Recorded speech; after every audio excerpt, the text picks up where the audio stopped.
Est-ce que tu t'es déjà posé la question? Quand je vais mourir, dans quelle situation je vais être? Il se peut que tu sois en train de voler. Il se peut que tu sois en train de conduire. Il se peut que tu sois avec tes enfants. Il se peut que tu sois en train d'écouter de la musique.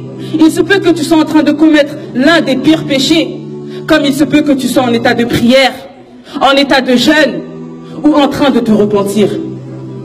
Malgré tes richesses, malgré tes maisons, malgré ton nom de famille, la mort ne fait aucune différence. Elle ne fait pas la différence entre un grand et un petit. Elle ne fait pas la différence entre un riche et un pauvre. Elle ne fait pas la différence entre un jeune et une personne âgée. Et elle ne fait pas la différence entre celui qui est en bonne santé et celui qui a une maladie. Mon frère, ma soeur, sache que la mort vient subitement, au moment où tu t'y attends pas. Ce n'est pas l'ange de la mort qui va venir toquer à ta porte pour te dire qu'il est l'heure de partir. Regarde autour de toi. Combien de personnes, combien de proches, combien d'amis étaient présents hier avec toi, mais ne sont plus là aujourd'hui? Est-ce qu'ils t'ont prévenu de leur départ? Est-ce qu'ils t'ont dit, oh Fatima, demain je vais mourir? Est-ce qu'ils t'ont dit, oh maman, ce soir je vais mourir? Non, car eux-mêmes ne le savaient pas. Et lorsque l'ange de la mort va se présenter à toi, penses-tu que tu pourras lui dire, je ne suis pas prête à partir?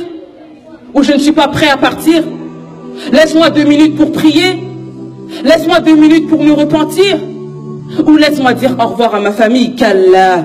Non. Lorsque l'ange de la mort vient, tu pars immédiatement.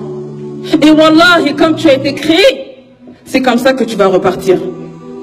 Aujourd'hui, tu es là, moi, mais tu as été créé de rien du tout. Tu as été créé de terre. Et wallahi, tu vas repartir en poussière. Mon frère, ma soeur, ne sais-tu pas que la terre t'appelle chaque jour? Ne sais-tu pas que la terre t'appelle chaque jour? Oh, fils d'Adam, aujourd'hui tu marches orgueilleusement sur moi, mais demain c'est moi qui serai orgueilleux sur toi. Aujourd'hui, tu manges la chair de tes frères et de tes sœurs en les critiquant, en les rabaissant, mais demain c'est moi qui va te critiquer, car ce sont les insectes qui vont manger de ta chair. Aujourd'hui, tu prends soin de ton corps en oubliant ton âme, mais demain c'est ton corps qui va puer en moi. C'est toi qui vas me salir. Allahu Akbar. Est-ce que, mon frère, ma soeur, est-ce que tu t'es préparé pour la mort? Pose-toi la question. Est-ce que tu t'es préparé pour la souffrance de la mort? Car la mort est telle une souffrance que tu ne peux pas imaginer. Car même le meilleur homme sur terre, celui à qui le paradis a été promis, celui qui ne commettait aucun péché, celui qui était l'envoyé d'Allah, celui qui était l'ami intime d'Allah, notre maître Mohammed sallallahu alayhi wa sallam, a connu la souffrance de la mort. وَكَانَ يَمْسَحُ وَجْهَهُ بِالْمَاءِ وَهُوَ يَقُولُ لَا إِلَهَ إِلَّا اللَّهِ إِنَّ لِلْمَوْتِ لَسَكَرَاتٍ لَا إِلَهَ إِلَّا اللَّهِ إِنَّ لِلْمَوْتِ لَسَكَرَاتٍ إِلَّا اللَّهِ إِنَّ لِلْمَوْتِ لَسَكَرَاتٍ. Le prophète, alayhi salatu wassalam, alors qu'il se rinçait le visage avec de l'eau, il disait, il n'y a pas de divinité en dehors d'Allah. Certes, la mort est difficile. Certes, la mort comporte des souffrances. Certes, la mort n'est pas facile.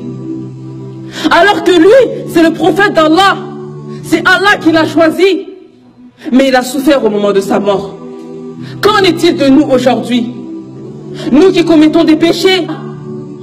Alors wallahi, au moment de notre mort, on va souffrir. Wallahi, au moment de notre mort, on va souffrir. Car mon frère, ma soeur, lorsque la mort va se présenter à toi, lorsque la mort va se présenter à toi, tu seras choqué comme jamais tu n'as été choqué dans ta vie. Tu vas être touché par une souffrance que wallahi, tu n'avais jamais rencontrée tout au long de ta vie. Tu verras tes proches, tu verras ta famille. Mais Allah subhanahu wa ta'ala aura décidé que ce jour-là, même le plus grand des médecins ne pourra pas venir en ton aide. Même le plus grand des médecins ne pourra pas venir en ton aide. Kalla idha balaghat at-taraqi wa qila man raq wa dhanna annahu al-firaq وَالْتَفَّتِ السَّاقُ بِالسَّاقِ إِلَى رَبِّكَ يَوْمَئِذٍ الْمَسَاقِ كَلَّا إِذَا بَلَغَتِ التَّرَاقِي. Mais non, quand l'âme en arrive au clavicule, وَقِيلَ مَنْ رَاقٍ. Et qu'on dit, qui est exorcisseur? Qui est médecin?